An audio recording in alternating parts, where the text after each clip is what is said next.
guys, Rich here with Brotherhood Reviews, and we're back talking about 1051 of One Piece.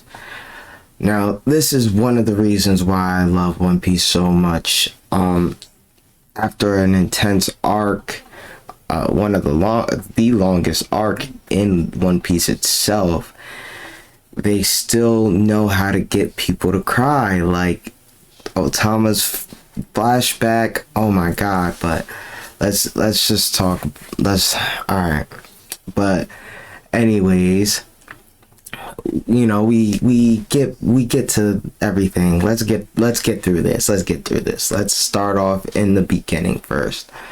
My man Momonosuke shows up. Denjiro pulls up with Hiyori, Komurasaki, and Kishibro, however you pronounce that. I can't pronounce his other name. That's why I always call him Denjiro. Anyways, Denjiro and Hiyori pull up. You know, they're like, what is this ruse? Because isn't she supposed to be dead? And they're bowing. So everybody's like, whoa, what's going on? They realize that that other dragon wasn't Kaido. So they now realize there's two dragons. And everybody's like, okay, come around. This has got to be important. And then you hear Momo come out and say, it's been a long 20 years since my father's death. And everybody's like, what father? Like, oh, who is this? You know? And so everybody's like, get the snail scrolls. This is gonna be important. And you just see everybody trickling down. Udon, Kibi, all the other places. They're all getting the broadcast. They're all running to a place where they can see the broadcast. And Momo lets off this amazing speech, guys. And I said it in one of my spoiler reviews, that when Denjiro first said, you know, oh, bow to the new shogun, I was thinking, because Hiyori was behind him, I didn't know where Momo was. So I thought Hiyori, maybe Hiyori, he's going to be like, yo, I think Hiyori. So that was my original thoughts. But after this speech, man, he got this.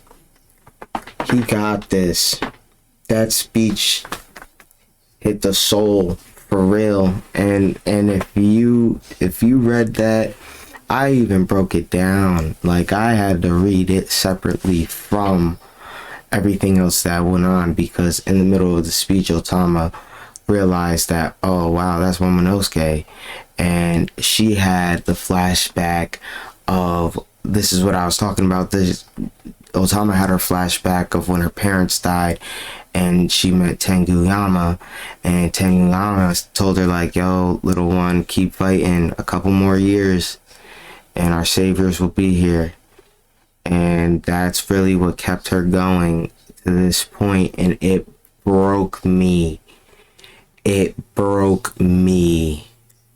I'm not even gonna lie to you guys, that broke me.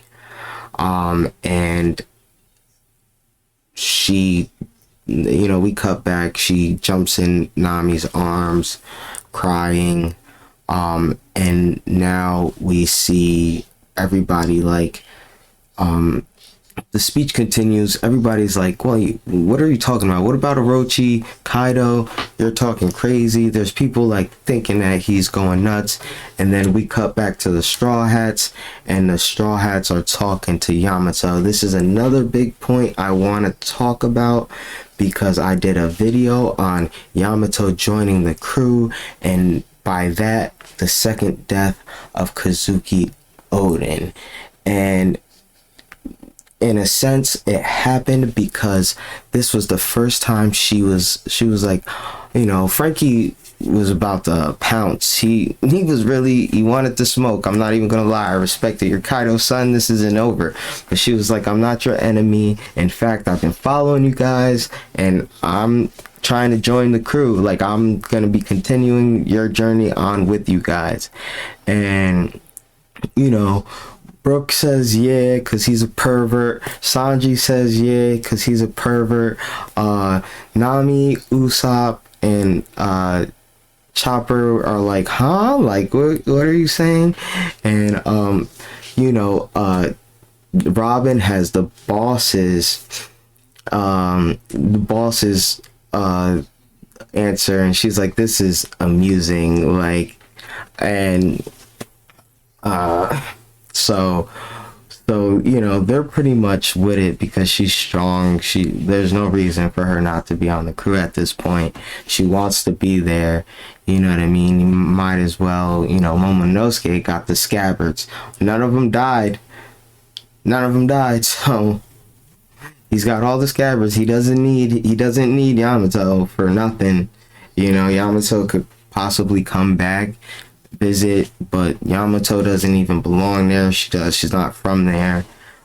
So it really doesn't hurt. Plus, the stigma of her being Kaido's son still, the regular samurai who fought with her probably don't see her like that, but as the general public see her, what would they think of her?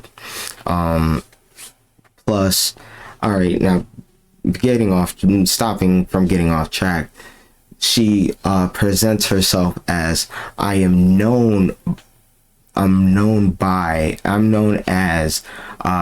Kazuki Oden, but you can call me Yamato, which means she has no need to be called Kazuki Oden because she completed her mission as Kazuki Oden.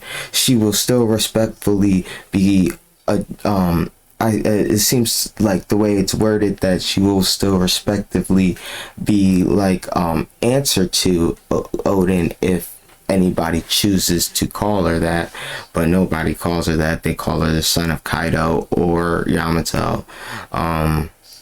So, but kudos to me. I'm gonna take that as a win. But it just seems like, and Jinbei, I forgot to say Jinbei's reaction to it was also boss. He was like, I'm gonna need some confirmation behind that. So Jinbei's like, until the Supreme King says it's okay, nothing's a yes. Nothing at all is a yes. So and she's like, I respect that. Yamato's like, yeah, I understandable. Like, she can't even argue with that. Yeah, like, if Luffy says yes, then it's a yes. I can't just say yes and it's a yes and you guys believe me.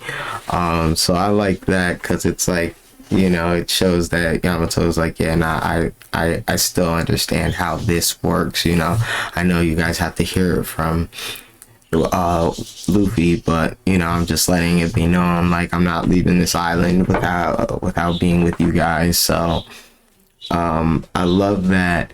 And then the speech fully continues. Momonosuke fumbles a little bit. He forgets what to say, and then at the end he slams the ending of this speech by revealing the meaning of his name. His father gave him that name. It means second to none, and I will do my best to live up to this by returning this barren lands to its paradise it once were. It was just a very touching monologue that he had, and it made me believe that this land is going to be okay. And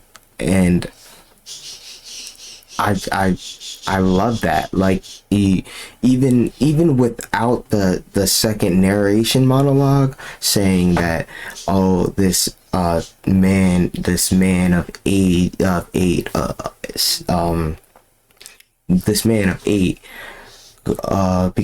will become known as the greatest shogun to ever be in the land of Wano, without even that being tagged on at the end. I can just tell that this land, I have no issues with this land being left in this 8-year-old's hands at this point right now. What he just went through, everything he just did, I can honestly say that I trust him with this. But that's what the chapter ends, and I want to just thank you guys for watching. Thank you for supporting me, holding out for the week that I was gone. I know I didn't post anything, but I just want to thank you guys. Hope you guys are having a good day, time, night, whenever you guys are listening to this or watching this. Thank you so much.